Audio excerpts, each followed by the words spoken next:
Hello and welcome back to Shakesyear. We are working on Troilus and Cressida, and we get to meet Cressida today in Act 1, Scene 2. She's sometimes called Cressida, which I think probably just had something to do with the meter of the lines, but Cressida, whatever. She's a woman who lives in Troy. She is Pandarus' niece, and she is the love object of Troilus.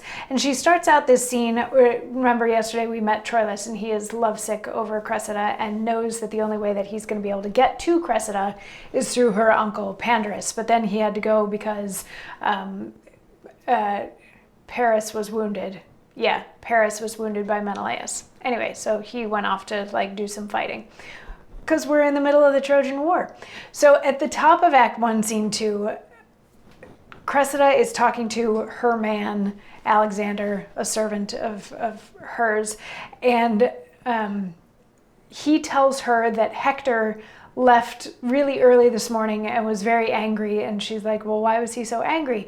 And it's because Hector has a nephew. Hector is a Trojan. He has a nephew also of Trojan blood named Ajax, who is apparently fighting on the Greek side, and Ajax kind of kicked Hector's butt in the battle yesterday. Like, they came up against each other, and while neither of them died, Ajax won the little battle between the two of them. So Hector didn't sleep but woke up really early and put on all of his armor and went out to redeem himself.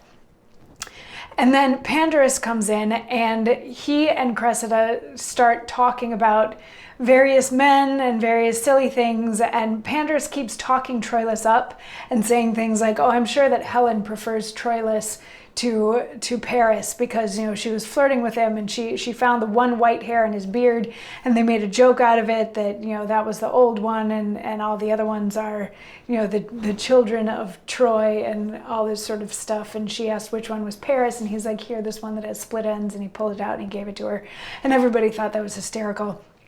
But anyway, he keeps talking up Troilus until finally an alarm sounds, and it's because the troops are coming back from that day's fighting. So a lot of people are parading through the town, and Pandarus is like, oh, let's watch them come back in, and I'm going to point out Troilus to you, and you can see that he's a much better man than Hector. He's a much better man than Paris. He's the best man that there possibly is.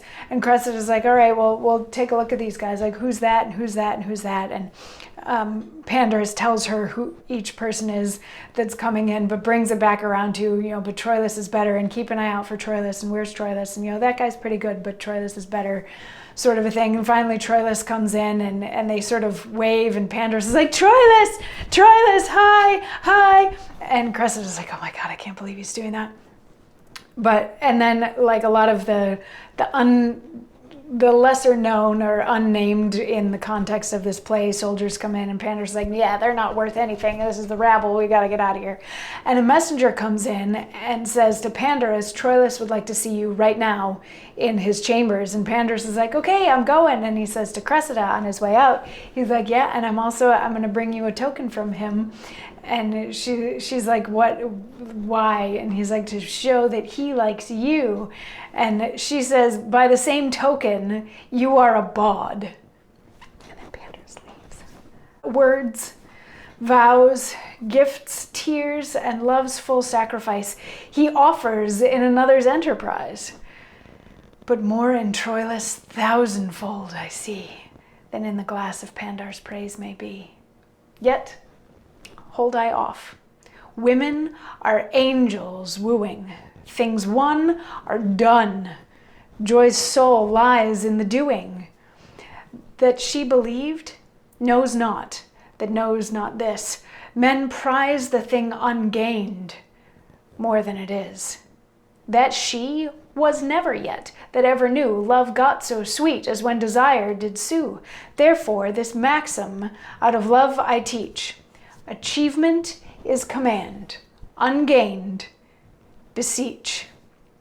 That though my heart's contents firm love doth bear, nothing of that shall from mine eyes appear. And that's the end of Act 1, Scene 2. So a lot of quick conversation culminating in this monologue, which tells us that she's she maybe thinks it's a little bit gross that her husband is like playing pimp for her, between her and Troilus. But she is also head over heels for Troilus, but she doesn't want to let him know because she believes that men think the thrill is in the chase. And as soon as he were to get her, then he wouldn't want her anymore. And she wants to continue to be wanted, so she's not going to let on that she actually likes Troilus. That's all that's about.